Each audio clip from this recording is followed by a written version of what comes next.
बस चुनाव परिणाम आने को है, बहुत भागदौड़ हो गई और दिल्ली में कुछ ज़्यादा ही हो रही है भागदौड़। केजरीवाल जी अभी जब बेल पर बाहर आए तो तब से डरे हुए, इंसुलिन नहीं लगा तो इंसुलिन ना लगने की वजह से कम सुनाई देने लगता है, कम दिखाई देने लगता है और उसका टाइम पीरियड होता है, कुछ समय में जब प्रॉपर ट्रीटमेंट होता है तो सही हो जाता है आदमी। अभी पिछले दिनों क्या हुआ कि उनको हर बात में डर लगने लगा कि अब कहीं भाजपा दोबारा फंसाएगी, कुछ ना कुछ भेजेगी, फिर पीछे से ईडी आएगी। मैं आपको जो घटनाक्रम घटा 3 पैरोडियों के मुखड़े सुनाता हूँ, 2-2 3-3 पंक्तियों के, उसके बाद मैं फिर इन पर आऊँगा। कि बातें हुई भद्दी भद्दी, सीएम आवास में कबड्डी, गलती कर दी बड्डी, मजा लइए आपदा, आए हाय ओए होए, आए हाय ओए होए, आए हाय ओए होए। हाँ। सिर्फ मुखड़ा, दूसरा मुखड़ा सुनिएगा कि यूं तो नारी के उत्थान पे बवाल भी करे, यूं तो नारी के उत्थान पे बवाल भी करे, बाहर आते ही पिटाई माली वाल दी करे। हो मेरा सीएम ठेकेदार पे लावे विस्की, हो मेरा सीएम ठेकेदार पे लावे, अगली पंक्ति में आनंद आएगा। हो मेरा सीएम ठेकेदार पे लावे विस्की, सीएम का पीए सीएम से ज्यादा है रिस्की। जो कुछ घटनाक्रम राजनीतिक चल रहा है, जनता में आप भी हैं, हम भी हैं, सुनिएगा।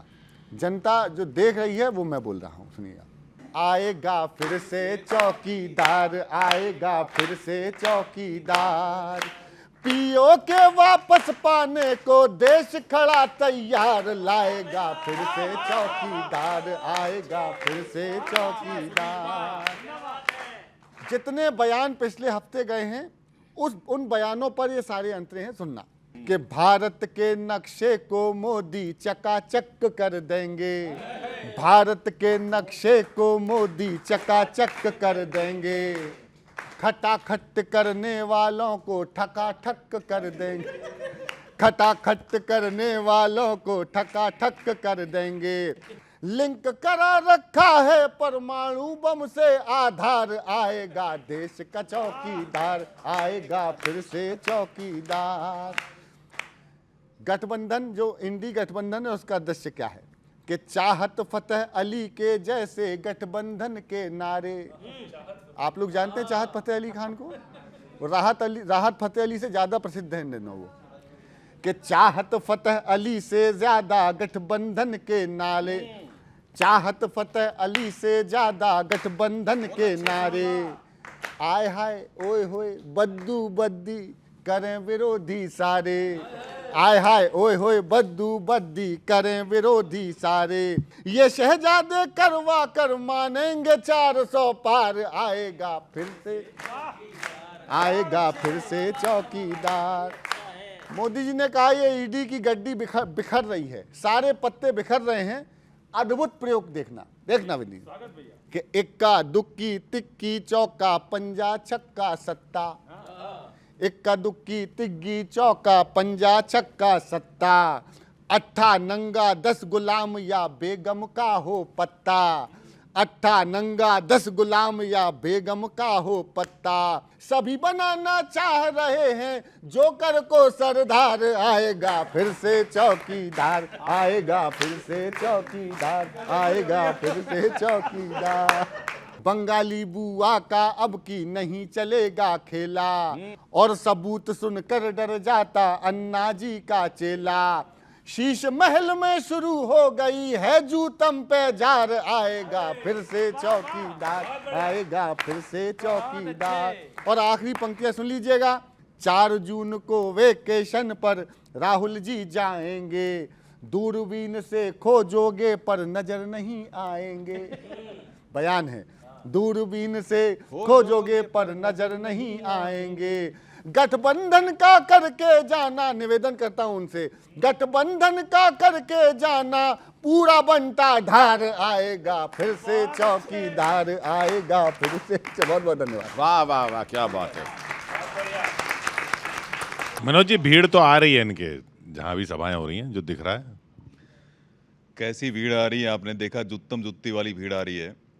अखिलेश यादव और राहुल गांधी जी पहुंचे। इतनी गर्मी में आ तो रही है। कितनी भीड़ आ रही वो भी देख रहा है, कितनी भीड़ आई थी और उसमें भी जुत्तम जुत्ती किस तरह से हुई और किस तरह से अखिलेश यादव और राहुल गांधी जी कुछ बोले बिना ही निकल गए। इस पे एक मैं बताता हूं कि भारतीय जनता पार्टी 24/7 फॉर 2047 यानी विकसित भारत के लिए काम कर रही है और भारतीय जनता पार्टी का एक एक कार्यकर्ता समर्पित भाव से माननीय नरेंद्र मोदी जी के नेतृत्व में लगा हुआ है। इनके बारे में बता रहे हैं कि क्या है और पूरी भारत की जनता जान चुकी है ये लोग क्या है। ये झूठ की दुकान है, जो इंडी गठबंधन और कांग्रेस पार्टी झूठ की दुकान है, ये लूट की दुकान है। इनके फीके पकवान है, उनके लिए तुष्टीकरण ही महान है, भ्रष्टाचार इनकी आन बान शान है।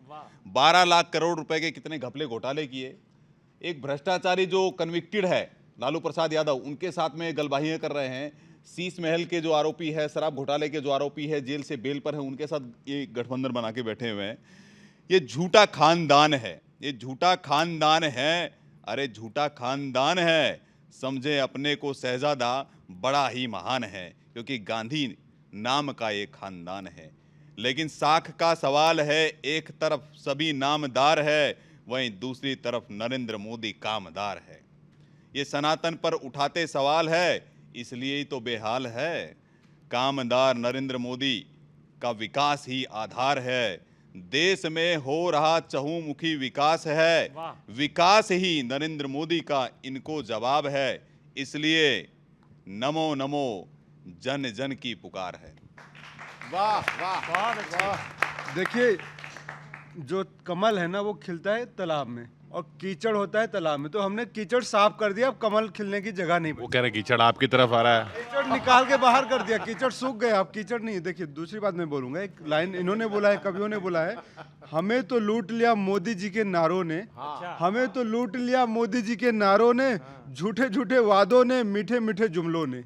तो देश की जनता को मीठे और लुभावने जुमले बहुत दिए मोदी जी ने। अब जनता सवाल कर रही है कि मौन तोड़िए मोदी जी, महंगाई पे बोलिए, मौन तोड़िए मोदी जी, महिला पे बोलिए, मौन तोड़िए मोदी जी, मणिपुर पे बोलिए। लेकिन मोदी जी कहते हैं मैं अपने मन की बात करता हूं, तुम्हारे मन की बात नहीं सुनूंगा। हम यूपी के रहने वाले हैं, इनके कांग्रेस के प्रत्याशी वायनाड से रायबरेली आ गए। अब उस पर तरह तरह के सवाल उठ रहे हैं। भैया ने भी कहा, नफरत का प्रश्न उठाया। ये मोहब्बत की दुकान को लेकर के बड़े चर्चा में कांग्रेस वाले रहते हैं। मैं एक छोटा सा व्यंग दे रहा हूं, सब लोग मन के साथ सुनिएगा। वायनाड से रायबरेली आने का रीजन हार का डर वर बिल्कुल नहीं है, बस एकमात्र यह दिक्कत कस गई है, खूब ग्रीस लगाई, तेल डाला, पर शायद वहां मोहब्बत की बंद दुकान के ताले में कांग्रेस की चाबी फंस गई है।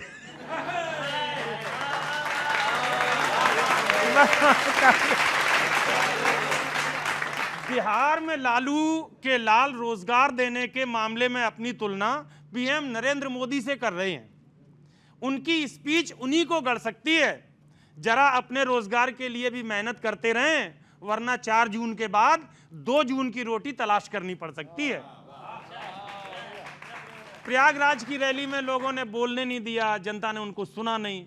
निश्चित रूप से भाजपा का सिस्टम पूरे विपक्ष के खिलाफ काम कर रहा है। प्रयागराज की रैली के बाद इतना तो साफ है कि सिस्टम विपक्ष को पंख खोलने नहीं दे रहा। जनसभा में भीड़ तो होती है, पर जनता उनकी सुन नहीं रही और माइक बोलने नहीं दे रहा। 2014 के बाद इसीलिए तो ये लोग टेंशन में, ये जो कह रहे हैं कि मोदी जी का उत्तराधिकारी कौन है, वारिस कौन है, उस पर भी सुनिएगा। 2014 के बाद इसीलिए तो ये लोग टेंशन में हैं। इनके परिवारवादी चेहरे पर इसीलिए उदासी है। विरासत में राजनीति पर आए लोग उस सन्यासी के वारिस का पता पूछ रहे हैं जिसके उत्तराधिकारी 140 करोड़ भारतवासी हैं। एक अंतिम सुनिएगा, अंतिम सुनना भाई। रूठी हुई ईवीएम के ग्रुप में यह चर्चा हो रही थी कि वो पोलिंग बूथ से पहले तहसील जाएंगी।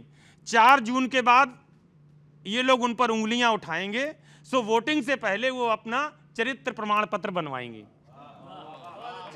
Thank you so much.